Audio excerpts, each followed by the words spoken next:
Hey everyone! It's been a hot minute, hasn't it?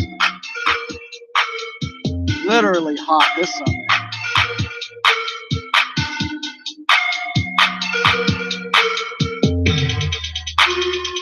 All right. So how you doing, everyone? Let me see how many viewers we have. 3 viewers. All right. Thank you for tuning in. I'm going to check in the live chat in a minute and see who you are. Anyway, it's been a minute.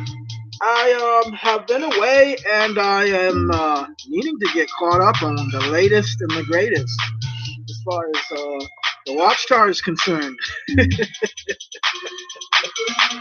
Oh, by the way, um, I've been getting a lot of emails and messages that I've yet to check. I know that there's a couple of things in there of people needing some translation work done, from German into English. And I know that there's a couple of people that I'm still working on calling. I'm going to get around to it. So, yes, thank you for tuning in. Now and in the future, we have 3 viewers right now. And let me check in with who you are. All right, let's see. My Mango Bango, how you doing? My Mango Bango. Dawn Elizabeth is in the chat. All right, we have My Mango Bango and Dawn Elizabeth. How's it going? Mango Bango, are you a lady? I was going to say hello, ladies, but if you're not a lady, I don't want to offend you. But in any case, what's new, people? I have been on hiatus. I got distracted. I got caught up, actually. I kind of got caught up. Well, not kind of. I did get caught up in some professional and personal stuff. It was a couple of things that happened all at once. Nothing bad. I wouldn't say it was bad or horrible or anything. It was quite traumatic, though. But, that's what happens when you work at things and you have goals, and then those things come to fruition. You have to be careful what you ask for. And not just what you ask for, but what you work for. Every day you need to be very clear on your purpose. And if you're not clear on your purpose, it's very easy to end up getting just what you wanted. But then you realize, I thought I wanted this, but I don't know if I really want it. No, I'm just kidding. Everything comes with a price, even gifts, even freebies. There's no such thing as free. I keep saying this to people. There's no such thing as free. Everything comes with a price. And whatever you achieve, whatever goal you get, whatever it is that you're seeking, when you finally get it, there are always unexpected consequences. There are always things that you must contend with now that you did not see beforehand, And so I kind of got caught up with that. It's nothing bad. That's just how it is. You have different kinds of responsibilities that come with the things that you want. And I had been working on some things for a long, long time, and they did come to fruition. And like I said, I got caught up because these goals now that have been met, now that I finally got it, it required a whole upheaval of a lifestyle change, which I didn't think of before.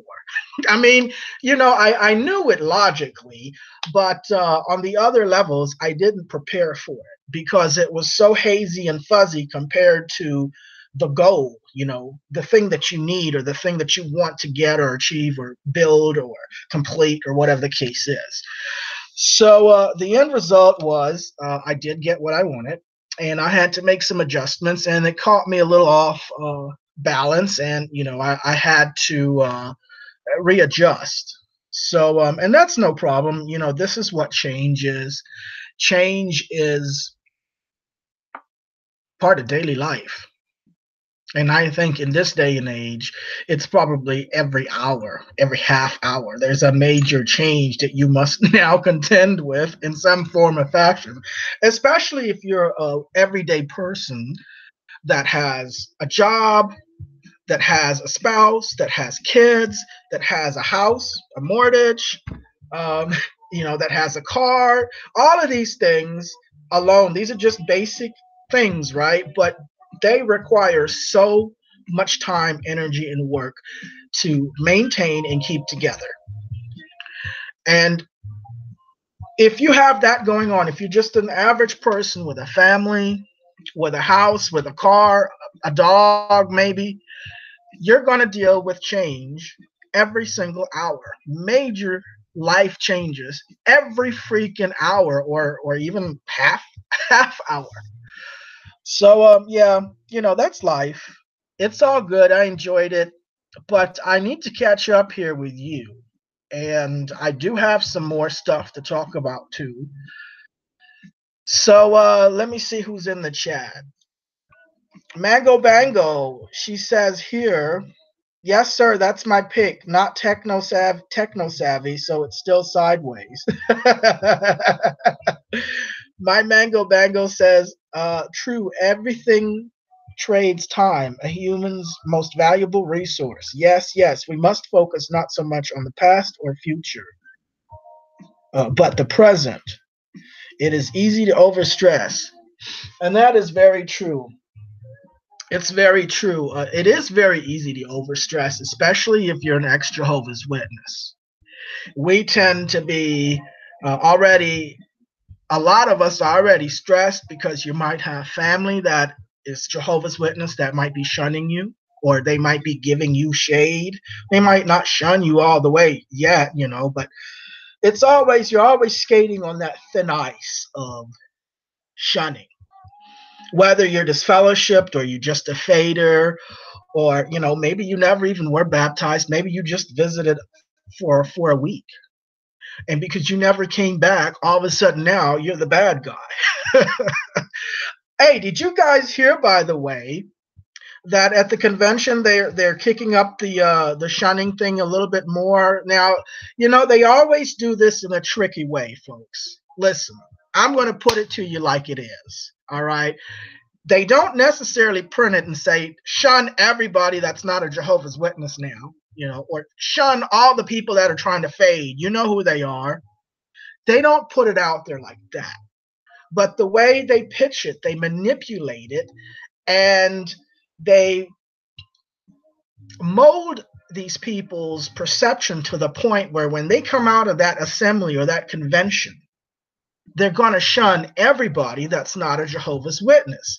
And you can't tell me that it's just a person going on their own thoughts, because it's conglomerations of Jehovah's Witnesses doing it. I see it in the forums and in the chats and in the groups where people are coming on and saying, after 10 years of not having gone to a Kingdom Hall and being a fader and having a wonderful relationship with my mother, all of a sudden after this convention, she refuses to answer my phone. And then you have someone else saying, my father didn't come to my husband's funeral because all of a sudden now he's shunning us and we were never even baptized. My husband was worldly when I married him. He only came to the Kingdom Hall once, and now he's being shunned at his funeral. So you can't tell me that it's just people making this up on their own. When you have groups of people, large masses of people, all doing the same thing after a convention, you have to look at that again. You got to look at that again. And so the shunning can overstress you. A lot of stuff can overstress you. But, stress is not always bad. I mean, would you have bad stress?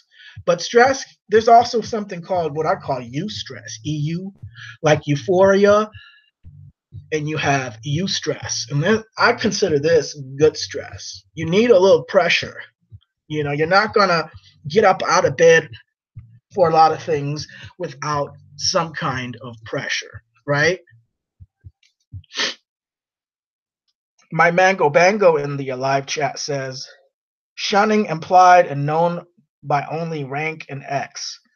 Yeah, you know, there's certain kinds of language that the Jehovah's Witnesses use, and you know when that word or that phrase is used, you know darn well what it means. Now, outsiders might not know.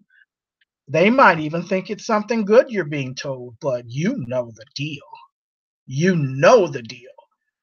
You can tell by the body language when the elder or the brother's shoulders square up.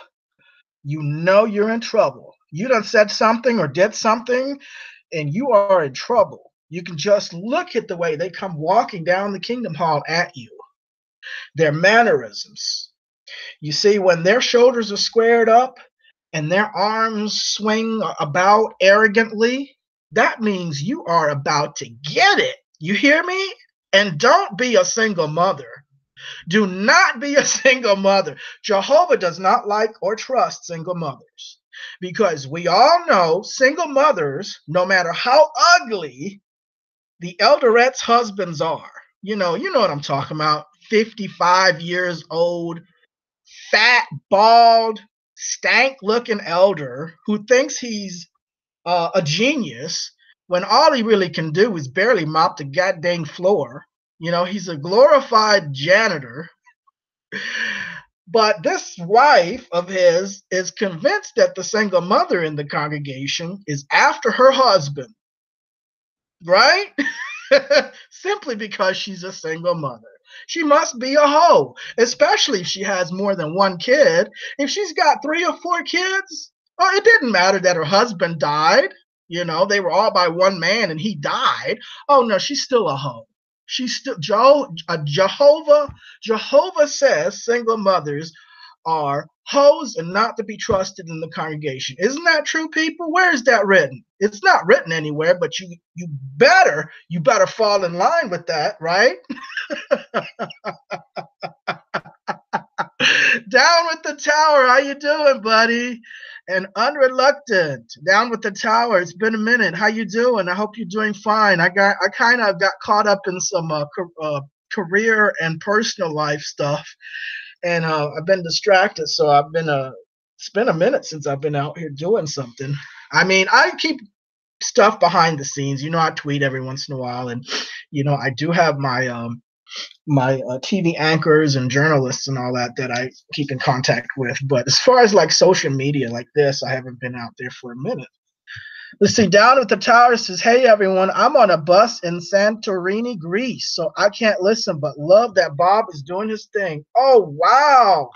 Let me message to him. Down with the tower. Thanks for stopping by. Love you, bro. That is so great. He is on a bus in Santorini, Greece. It must be around 8 p.m. over there, 9 p.m. Let's see, what time is it with you down with the tower? Around 8 p.m. So Dawn Elizabeth says, or the stress of them encouraging you back is yucky. Yikes, ugh, and icky. Like what happened to me, I staunchly stood my ground. Oh, good for you, Dawn. That's true. Unreluctant says, I was just on the old internet looking for some good old-fashioned apostates, and I stumbled into this chat. Are you the apostates I've been looking for? I don't know, Unreluctant. Are we? Everybody's an apostate now, according to this last convention, right? Leah Remini says she's an apostate in her book. You ought to check her book out if you haven't already. That's my new wifey, my new future wifey. We're going to get married soon. So, yeah, if somebody could let her know, though, appreciate that.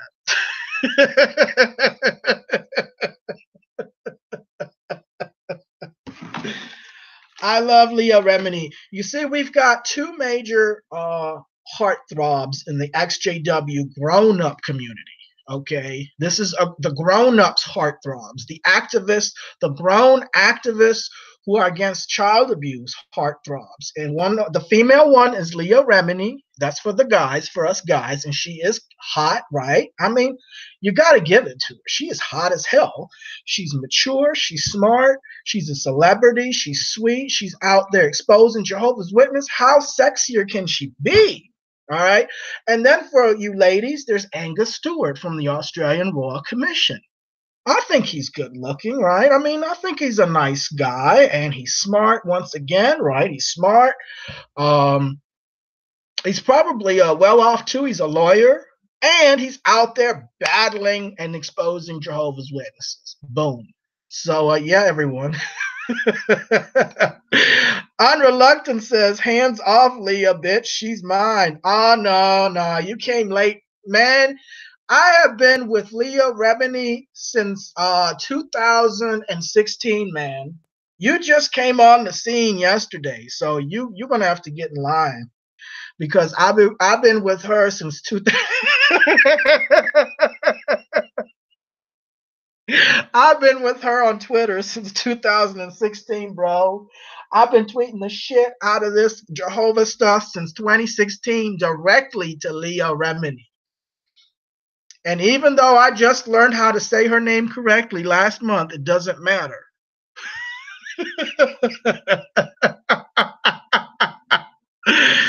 Dawn Elizabeth is retracting her messages. I don't know what you were saying, but okay.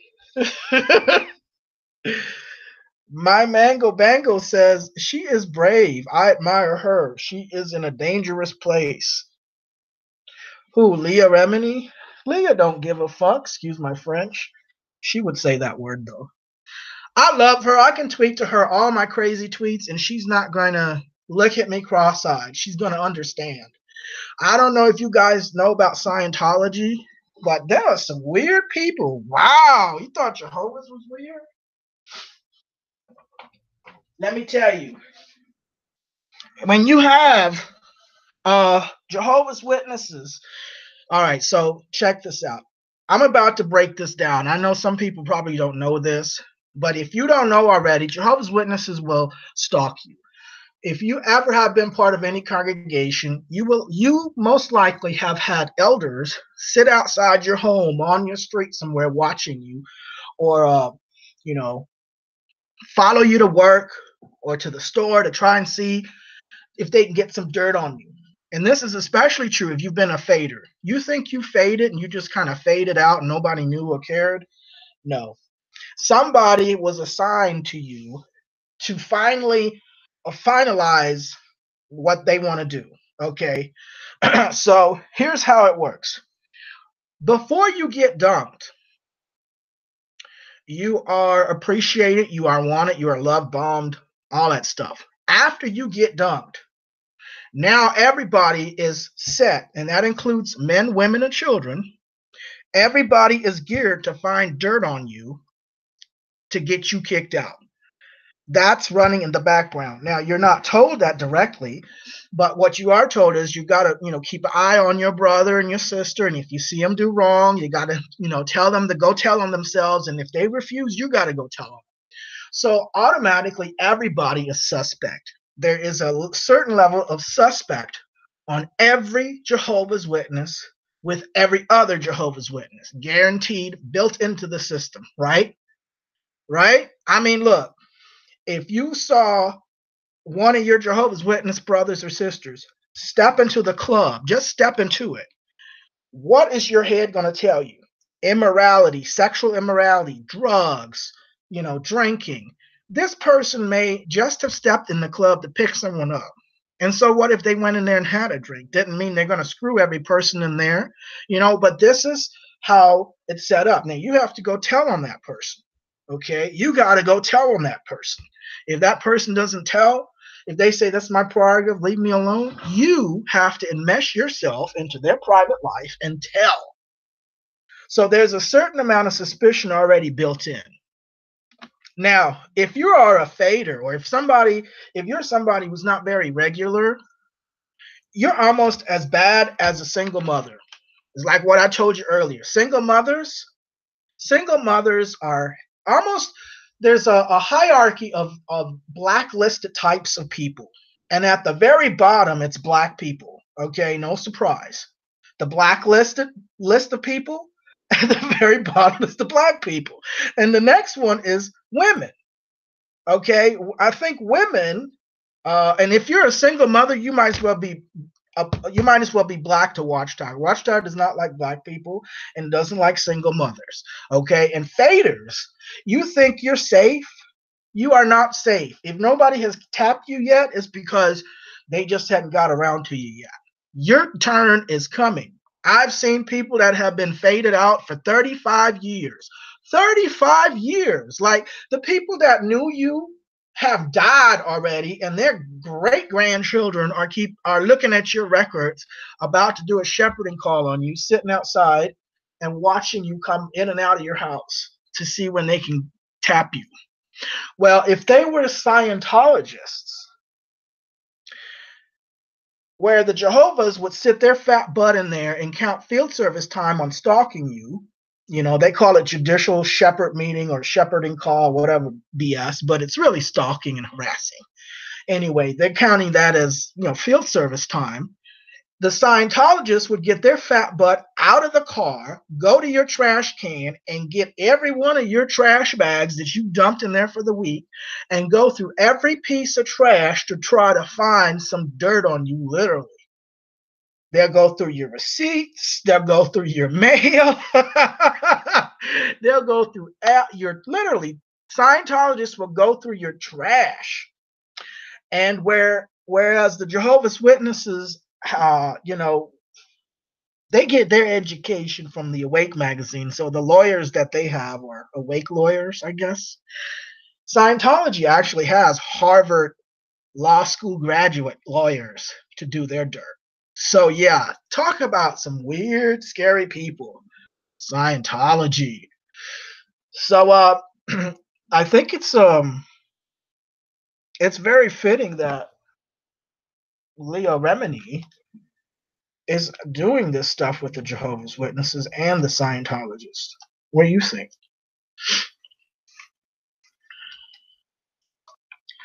Unreluctant says we are going to have a conversation about this, Bob. Mano to mano. No, there's no need to conversate. I just told you the deal, and Leah Remini will tell you the deal too. We've been together on Twitter.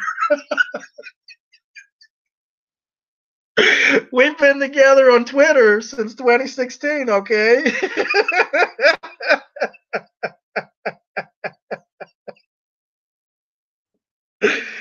Oh, this is hilarious. All right. Don Elizabeth says that. Thanks, Bob. Yeah. I have a summer cold. It's so hot now here in Southern Cali. It's very hot outside, but we keep it really cool in the inside, especially when I'm in the office. When I'm in the workspace office, there is very cool over there. So I come out into the sun, in the hot sun, and then I go back into the cold workspace or at home. And I guess my body can't make up its mind. Unreluctant says, God, you're funny. I came out of the womb and shouted Leah Remini. Oh, yeah? Well, good on you. I didn't do that. I just married her on Twitter. That's all I needed to do.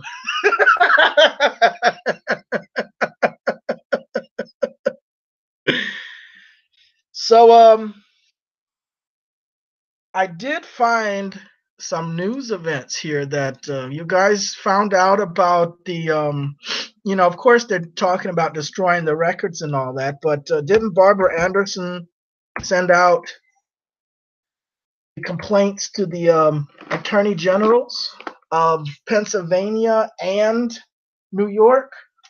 Didn't she do that recently and expose them for hiding hundreds, 700 or 800 perpetrators? Did you guys hear about that? I thought that was pretty interesting. And actually, the news reporter, WGAL, Becca Hendrickson, one of the reporters that I showed you on a previous live stream, one of them was actually doing the news story. So